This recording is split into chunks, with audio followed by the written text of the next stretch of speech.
2026 సంవత్సరం అడుగుపెట్టిన మన జీవితాల్లో ఫలించాలని దేవుడు మాట్లాడుతున్నాడు. ఇశ్రాయేలు ప్రజలు ఫలించాక వారి జీవితాల్లో వారు శ్రమలోనికి వెళ్ళిపోయారు. ఈరోజు దేవునికి వాక్యం, నువ్వు కూడా 2025 వరకు అనేక శ్రమలు, అనేక ఇబ్బందులు కూడా ప్రయాణం చేసి ఉంటావు. 2026లోనైనా ప్రభు నన్ను ఫలింపులోనికి తీసుకురా, ఫలించడి కొమ్మగా నన్ను చేయను ప్రభుని అడుగుదాం. ఒకవేళ ఫలింపు నాకు ఈ 3 ఆటంకాలు ఏమైనా అడ్డుగా ఉంటే, ఫలింపు నాకు ఈ 3 ఆటంకాలు ఏమైనా అడ్డుగా ఉంటే మనం సరి చేసుకున్నాం. ఏంటి మొదటి ఆటంకం అంటే నేను నిష్ప్రయోజనమైన వాడిగా ఉండకుండా నన్ను చెయ్యి, నన్ను ప్రయోజనకరమైన వాడిగా చెయ్యి, నన్ను పరిచయకు ప్రయోజనకరమైన వాడిగా చెయ్యి, నీ యొక్క నామమునకు ప్రయోజనకరమైన వాడిగా చెయ్యి, పరిశుద్ధతకు ప్రయోజనకరమైన వాడిగా నన్ను చెయ్యని ప్రభు దగ్గర సరి చేసుకుందాం. రెండోది, అగ్ని వచ్చినప్పుడు, శ్రమ వచ్చినప్పుడు, దుఃఖం వచ్చినప్పుడు, అవమానం వచ్చినప్పుడు, ఆ అగ్నితో కాల్చబడుతున్న జ్వాలలు కాల్చబడుతున్నప్పుడు బంగారం వలె నిలబడినట్లుగా,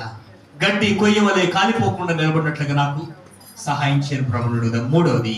మూడవది ఏంటంటే విశ్వాసఘాతకులము కాకుండానట్లుగా, నమ్మి నమ్మి నమ్మి నమ్మి దేవునికి దూరము కాకుండానట్లుగా నాకు సహాయం చేయి.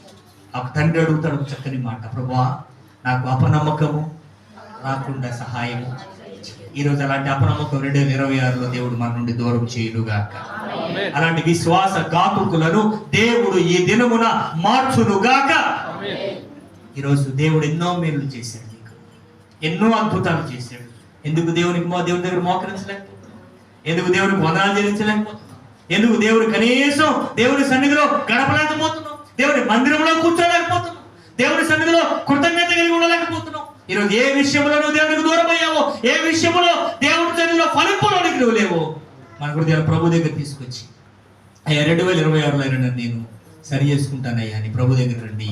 దేవుడు ఇశ్రాయేలు ప్రజలు విడిపించినట్లుగా దేవుడు ఈ దినం మనల్ని విడిపిస్తాడు.